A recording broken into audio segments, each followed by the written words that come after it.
করছি দেশের জন্যই, করার জন্যই আমি ওখানে গেছি।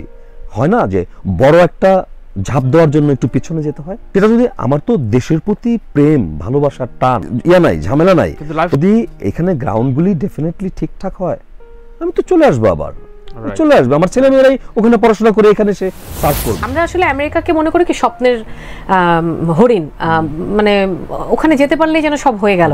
কিন্তু আমেরিকার, আমার বর সবসময় একটা কথা বলে যে আমেরিকার গুড সাইড ব্যাড সাইড দুটোই আছে।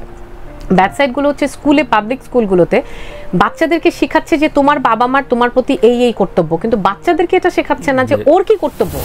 বেসিক যদি বলিস যে বেসিক যে শুরুর যেটা মানে যেটা জুনিয়র সেকশন বলে, সেটা বাংলাদেশে অবশ্যই বেটার। আমি কিন্তু এটা বলছি, এটা আমি আমার ছেলেকেও তাই করেছি।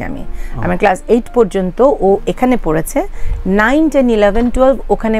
এই কারণেই আমার পড়াতে হয়েছে। আমাদের ধরে রাখার দরকার নেই। রাষ্ট্রের দায় হচ্ছে রাষ্ট্রের যত মানুষ আছেন তাদেরকে একটা সিস্টেমে ভালো জীবনযাপন দেওয়া, এটাই রাষ্ট্রের দায়। এটাই রাষ্ট্র যদি করে তাহলেই মাজনুন নিজামরা চলে যাবে।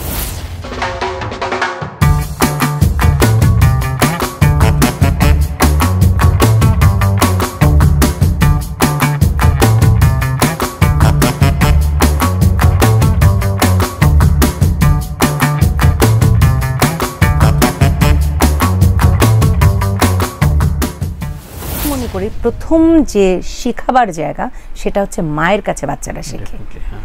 তা না হলে পরে অনেক অজপাড়া গা থেকে একটা বাচ্চা পট করে কিন্তু এখানে চলে এসে অনেক কিছু করতে পারে না। মায়ের সাপোর্ট বা বাচ্চার মানে বাবার সাপোর্ট, ফ্যামিলি সাপোর্টটা দরকার হয়। বাচ্চাকে শিক্ষাগত জায়গাটা সেটা তো ডেফিনেটলি এই যে রিচির কথা যেটা বলছিস, এটা আমি একদিকে বলবো যে ইউএসএতে আমি আমার বাচ্চাকেও পড়িয়েছে। ইউএসএতে যেটা হয় যে যেটা জুনিয়র গ্রেডটা ওখানে আসলে একটু খুব নর্মাল টাইপের। আমাদের বাচ্চারা এখানে অনেক বেশি পড়ে, বিকজ এখানে দুটো বিষয় থাকে, একটা হচ্ছে ফিনান্সিয়াল বিষয়, আর একটা হচ্ছে তোর আসলে স্ট্যাটাসটা কীরকম।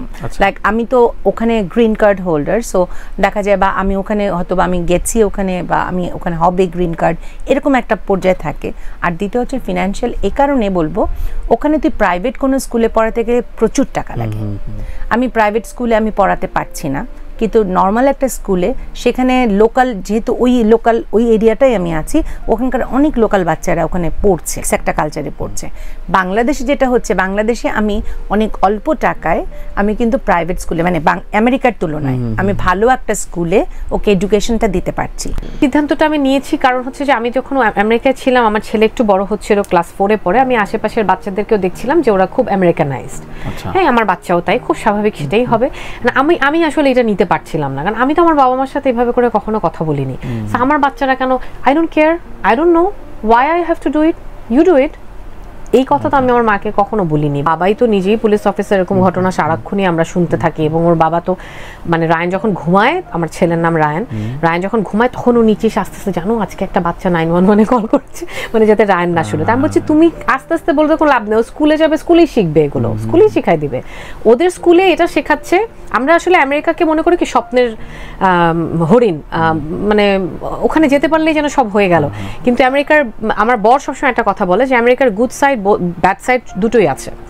ব্যাড সাইডগুলো হচ্ছে স্কুলে, পাবলিক স্কুলগুলোতে বাচ্চাদেরকে শেখাচ্ছে যে তোমার বাবা মার তোমার প্রতি এই এই কর্তব্য, কিন্তু বাচ্চাদেরকে এটা শেখাচ্ছে না যে ওর কি কর্তব্য বাবা মার প্রতি। তাতে করে বাচ্চারা বড় হয়ে বেয়ারা হচ্ছে। এখন এই যে বেয়ারা আমি বলছি তানভীর ভাই, এটা আমার কাছে বেয়ারা, ওদের কাছে এটাই কালচার, ওদের কালচারটা এরকমই। কিন্তু আমি আসলে এই কালচারে আমার ছেলে মেয়েকে বড় করতে চাই। খাবারটা খেতে পারছি না যার মধ্যে কেমিক্যাল আছে, আমি জানি না এই কলাটা খাওয়া ঠিক হচ্ছে কিনা। এটাকে একটা সুন্দর জীবন বলছেন?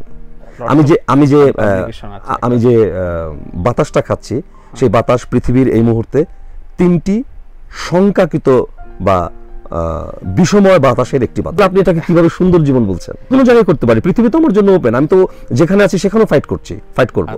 যে ফাইট করতে পারে তাকে সব জায়গায় ফাইট করতে হবে। কোভিড না, এটা অনেক আগে থেকেই আমার ভিতরে, কারণ আমি unhappy about my country system. এখানে শিক্ষার যে অবস্থা আছে, এখানে জীবনযাপনের যে অবস্থা আছে, রাস্তায় বেরোলে আপনার গাড়িটা অ্যাক্সিডেন্ট হয়ে, যে কোনো ট্রাক ও ভুল করে ও ঘুমাইছিল, ওর ভুলে ব্রেকে পা না দিয়ে অ্যাক্সিলেটার পা দিয়ে আমার গাড়িকে মারি দিচ্ছে, আমি মারা গেলাম, কোনো কিছু যায় আসে কারো? যাবে আসবে। এখন আপনি বলতে পারেন আপনি চলে গেলেন, দেশের সবার তো একই অবস্থা।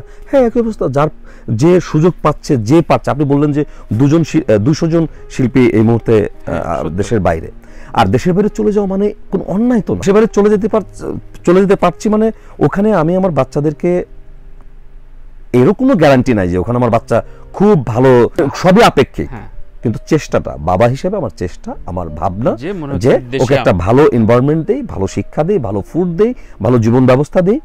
ও যদি ভালো না হয়, না হবে, আমি তো আল্লাহ তো চেষ্টা করে যেতে বলছে। আমার ভাবনায় আমি এটা ঠিক করছি এরকম মনে হচ্ছে, আপনার ভাবনা সেটা নাই হতে পারে। বেসিক যদি বলিস যে বেসিক যে শুরুর যেটা মানে যেটা জুনিয়র সেকশন বলে, সেটা বাংলাদেশে অবশ্যই বেটার। আমি কিন্তু এটা বলছি, এটা আমি আমার ছেলেকেও তাই করেছি। আমার ক্লাস 8 পর্যন্ত ও এখানে পড়েছে, 9, 10, 11, 12 ওখানে এই কারণেই আমার পড়াতে হয়েছে, যেহেতু আমার এখন পর্যন্ত পাসপোর্ট হয়নি। পাসপোর্ট না হওয়াতে যেটা হয়েছে যে আমার বাচ্চাদের এডুকেশনাল যে জায়গাটা, মানে ইউনিভার্সিটিতে যখন যাবে তখন ওখান থেকে যে গ্রেডিংটা হবে, গ্রেডিংটা ওকে ওখানে নানা ধরনের কিছুতে হেল্প করবে, ওকে ভালো কোনো সাবজেক্ট বাঁচতে বা নানা ধরনের মানে ফিনান্সিয়াল যে ইয়েগুলো হয় সেগুলো পেতে ওর ইজিয়ার হবে।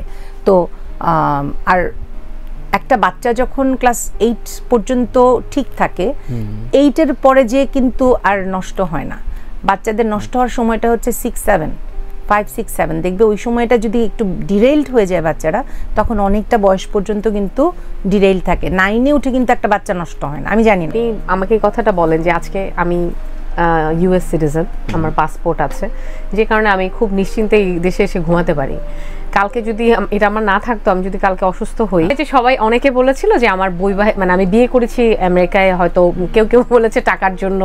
আমি আসলে এখন পর্যন্ত জানি না আমার জামাই কত টাকা বেতন পায়। হ্যাঁ, প্রচুর লোভী। তারপরে বিয়ে করেছি আমেরিকায় গ্রিন কার্ডের জন্য। আমার গ্রিন কার্ড হয়েছে অনেক পরে, মানে আমার ভিসায় আসতাম যেতাম, আমার ভিসায় বাচ্চা হয়ে গেছে। হ্যাঁ, তারপরে যখন আমি সেকেন্ড বেবি নিলাম, তখন আমি রাসেককে বললাম, যে রাসেক তখন বলে এখন আর যাওয়ার দরকার নেই, এখন অ্যাপ্লাই করে দিই। সেকেন্ড বেবি যখন হলো, আপনি জানেন আমি আমার এত বড় একটা পেট নিয়ে 8 মাসের, আমার সেকেন্ড বেবি 8 মাস পেটে, আর ছোটটা 7-6 বছর আমার হাত ধরা, আমি গিয়ে গ্রিন কার্ড নিয়ে আসছি। এটা হচ্ছে ভাই আসলে কেউ ওই যে আমাদের দেশে সোশ্যাল সিকিউরিটিটা নাই, ফিনান্সিয়াল সিকিউরিটিটা নাই, তার মধ্যে হচ্ছে আপনার আর্টিস্টদের তো আরো নাই। মানে কিছুদিন পরে কি আর্টিস্ট দুস্থ, সেটা শুনতে কারো হ্যাঁ, অভিনয় শিল্পীরা মানে কি, হ্যাঁ ঘরে বাজার নাই, বা এটা যে কি দুঃখজনক, এটা বলে বোঝানো যাবে না। যে একজন, আমি ওখান থেকে চেষ্টা করার পর আমি কিন্তু ঠিকই দেশের জন্য করব, দেশের জন্যই করছি, দেশের জন্যই করার জন্যই আমি ওখানে গেছি। হয় না যে বড় একটা ঝাঁপ দেওয়ার জন্য একটু পিছনে যেতে হয়। সেটা যদি, আমার তো দেশের প্রতি প্রেম, ভালোবাসার টান, নাই, ঝামেলা নাই। যদি এখানে গ্রাউন্ডগুলি ডেফিনেটলি ঠিকঠাক হয়, আমি তো চলে আসবো, আবার চলে আসবে। আমার ছেলে মেয়েরাই ওখানে পড়াশোনা করে এখানে এসে সার্ভ করবে। এখন ওনারা দুজনই সিনিয়র, ওনারা দুজনই experience about that topic, because ওনারা তো আগে দেশে বাইরে গেছে। রিচি আপা আগে গেছেন, তানিয়া আপা আগে গেছেন। রিচি আপার এক্সপিরিয়েন্স এবং তাদের যে মতামত, আমি তো এখনো এতটা এক্সপিরিয়েন্স হইনি। আমি মাত্র 4 মাস আমি গেছি, বাট আমার কাছে মনে হয়েছে এখন যাওয়াটা ঠিক আছে আমার বেবিদের নিয়ে। আমার ছেলের বয়স হচ্ছে, ছেলের বয়স 13, মেয়ের বয়স 9। আমার 3টা বাচ্চাকে আমি একটা জিনিস করার চেষ্টা করেছি, সেটা হচ্ছে যে ওদেরকে প্রপার মানুষ করার চেষ্টা করেছি, মানুষ বানানোর চেষ্টা করেছি, মানুষের প্রতি রেসপেক্টটা দেখানোর, মানে রাখার চেষ্টা করেছি যে তুমি একটা হিউম্যান বিং। মানুষের দোষ গুণ থাকবে, ভুল ত্রুটি থাকবে, কিন্তু তুমি সবচেয়ে প্রথমে যেটা হচ্ছে তুমি একটা হিউম্যান বিং হতে হবে। গুড হিউম্যান বিং হওয়ার জন্য যে গুণগুলো দেবার দরকার আছে, তাকে একটা কনফিডেন্স লেভেল দেওয়া, তাকে কিছু সৎ পথগুলো যেগুলো আছে সেগুলোর ব্যাপারে তাকে বলা, সেটা কিন্তু আসলে দায়ভারটা আসে কিন্তু পরিবারের উপরে। আমাদের পাশের দেশে আপনি দেখেন, একজন আর্টিস্ট একটা সিরিয়াল করে সে কিন্তু তার লাইফ সেট হয়ে যায়। মানে অন্য কথা আমি বলবো না, কিন্তু তাকে টাকার কথা তাকে চিন্তা করতে হয় না, বা আমি বাকি জীবন কি করে চলবো খাবো সেটা চিন্তা করতে হয় না। তো ম্যাটার করে লাইফে, রাইট? অবশ্যই ম্যাটার করে। তো এটা আমাদের দেশে দেখেন, একজন আর্টিস্ট অভিনয় করতে করতে সে জানে না যে তার আসলে সিকিউরিটিটা কি, তার সোশ্যাল সিকিউরিটি নাই, তার ফিনান্সিয়াল সিকিউরিটি নাই। সে তার বাসায় একটা চুরি ডাকাতি হবে, সেই বাসার জিনিসপত্র সে ঠিকমতো উদ্ধার পাবে কিনা সে জানে না, যেটা আমার বাসায় হয়েছিল। হ্যাঁ, আমি দেখছি থানায় আমার ফোন, আমার এটা সেটা, কিন্তু আমি সেগুলো ফেরত পাচ্ছি না। সো তখন আসলে কি হয়, আমরা তো আসলে সবাই ভালো থাকতে চাই দিনের শেষে তানভীর ভাই। সো আমি যদি ভালো থাকার চেষ্টা করি তাহলে তখন আমি কি করবো, আমি আমার বেটার অপশন খুঁজবো। তো তখন হয়তো সেই কারণেই আর্টিস্টরা চিন্তা করেছে যে যদি আমেরিকা আমার একটা পেপারস হয়, আমি হয়তো এইসব জায়গা থেকে আমি নিশ্চিন্ত থাকবো, সিকিউর থাকবো। তো সিকিউরিটি যদি কেউ চায়, আমি কখনোই এটাকে নেগেটিভ প্রক্রিয়ার মধ্যে দিয়ে যেতে হয়েছে। নর্মালি যে যেখানে যায় সবাই একটা প্রক্রিয়ার মধ্যে দিয়ে যায়, সেখানেও সেই অভিনেতা। সুতরাং আমি আজন্ম কৃতজ্ঞ, আমি অভিনেতা হতে পেরেছি। আমার আজন্ম চাওয়া ছিল আমি অভিনেতা হব, আল্লাহর কাছে শুকরিয়া সেটা আমি হতে পেরেছি। সো আমি অভিনেতা বলেই যেখানে যেভাবে যাচ্ছি, সেটা বিজনেসে বলেন, বিদেশে বলেন, যেখানে যাই মানুষের এক ধরনের ভালোবাসা পাই। ওটাও তো আমারই অর্জন, আমাদের ধরে রাখার দরকার নেই। রাষ্ট্রের দায় হচ্ছে রাষ্ট্রের যত মানুষ আছেন তাদেরকে একটা সিস্টেমে ভালো জীবনযাপন দেওয়া, এটাই রাষ্ট্রের দায়। এটাই রাষ্ট্র যদি করে তাহলেই মাজনুন নিজামরা চলে যাবে না।